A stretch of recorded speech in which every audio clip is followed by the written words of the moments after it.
Hello friends, मेरे story channel पे आप सभी का स्वागत है। मेरी आज की कहानी है प्यारी बहू। जीन्स और टी शर्ट में आकर उसने हेलो आंटी कहा। मैंने भी प्रत्युत्तर में हेलो ही कहा। तभी उसकी माँ बोली, आंटी के पैर छुओ बेटा। उसको असहज देखकर मैंने कह दिया, रहने दो बेटा, उसकी कोई ज़रूरत नहीं है।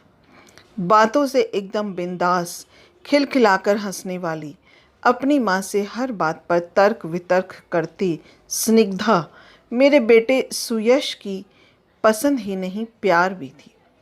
सुयश मेरा इकलौता बेटा है, जैसा नाम वैसा गुण। जब जब मैं दूसरा बच्चा ना होने के लिए उदास होती तो विशाल कहते, ईश्वर ने 10 बेटों के गुण दिए हैं हमारे सुयश में। लेकिन मेरा मन एक बेटी की चाहत में हमेशा कलपता रहा। सोचती थी बहू को ही बेटी का प्यार दूंगी। अपनी बहू की जो छवि मैंने सोची थी, स्निग्धा उसके बिल्कुल विपरीत थी। उसकी माँ ने ही हंसते हुए कहा, अपने नाम के विपरीत है स्निग्धा। लड़कों की तरह वेशभूषा, हंसना, बोलना, अक्खड़पना भरा हुआ था उसमें। जाने सुयश को क्या दिखा इसमें। शादी की रस्मों के बाद स्निग्धा हमारे घर आ गई, लेकिन मेरा मन उसे लेकर हमेशा सशंकित रहता था। मासूम गुड़िया सी बहू लाना चाहती थी मैं अपने सुयश के लिए, पर ये तो हमेशा डर लगता था कि अगर मैं उसे अपने घर के तौर तरीके समझाऊं तो वो मेरे साथ क्या व्यवहार करेगी। मैं इन्हीं सब उधेड़-बुन में लगी हुई थी और सुयश, स्निग्धा अपना हनीमून बनाकर वापस भी आ गए। अगले दिन से दोनों को ऑफिस जाना था। सुबह की नींद मुझे बहुत प्यारी थी। सोचती थी बहू आ जाएगी तो उसके हाथों की चाय पीकर अपनी सुबह की शुरुआत करूंगी। लेकिन स्निग्धा को देखकर मैंने अपना ये सपना भुला दिया और सुबह 6 बजे का अलार्म लगाकर सो गई। पूजा की घंटियां सुन मेरी नींद खुली। अभी 6 भी नहीं बजे थे। बाहर निकलकर देखा, स्निग्धा आरती की थाल लिए पूरे घर में घूम रही थी। मुझे लगा मैं सपना देख रही हूँ। तब तक वो पास आकर बोली, मम्मा प्रसाद लीजिए। फ्रेश होकर बाथरूम से निकली तो मैडम चाय के 2 कप लिए हाजिर थी। चाय पीने के बाद बोली, मम्मा मुझे नाश्ते में बस सैंडविच और चीला बनाना ही आता है। आप लोग नाश्ते में क्या खाते हैं? पीछे से सुयश आकर बोला, जो भी तुम बनाओ हम वही खाएंगे। सुयश ने मेरा हैरान चेहरा देखकर पूछा, क्या हुआ माँ, चाय पसंद नहीं आई? नहीं रे, इतनी अच्छी चाय तो खुद मैंने ही नहीं बनाई कभी। फिर मैंने स्निग्धा से कहा, तुम्हें ऑफिस जाना है बेटा, तैयार हो जाओ। अभी मेड आ रही होगी, मैं उसके साथ मिलकर नाश्ता बना लूँगी।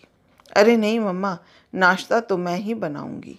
फिर तो मैं पूरा दिन ऑफिस में रहूँगी, तो घर पर सब आपको ही देखना पड़ेगा। स्निग्धा कभी कोई मौका नहीं देती थी कमी निकालने का, लेकिन मैं फिर भी डरी रहती थी, यह उसका छल तो नहीं। मन ही मन भले ही डर रही थी, लेकिन उसकी जैसी बहू पाकर बहुत खुश थी मैं। पर खुशियों को भी कभी कभी नज़र लग जाती है। सब कुछ बहुत अच्छा चल रहा था कि विशाल को हार्ट अटैक आ गया। ऐसा लगा जैसे मेरा जीवन ही उजड़ गया। मैं उन्हें आईसीयू के बाहर से देख घंटों रोती रहती। उस समय मेरी स्निग्धा ने मुझे सास से बेटी बना दिया। मुझे अपनी बाहों में भरकर चुप कराती, ज़बरदस्ती अपने हाथों से खाना खिलाती। हर वक्त यही कहती, पापा बिल्कुल ठीक हो जाएंगे। हॉस्पिटल के बिल, दवाइयों का खर्चा इस तरह से देती जैसे उसके अपने पापा का इलाज हो रहा हो। मैंने आईसीयू के बाहर खड़ी होकर विशाल को देखती उसकी नम आँखों को भी देख लिया था।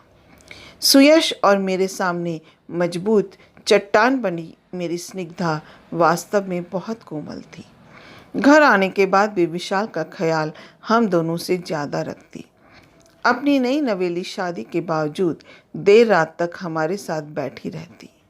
मासूम गुड़िया सी बहू का सपना देखने वाली सास को एक मजबूत बेटी मिल गई थी, जिसका चोला पाश्चात्य था, पर दिल एकदम देसी था।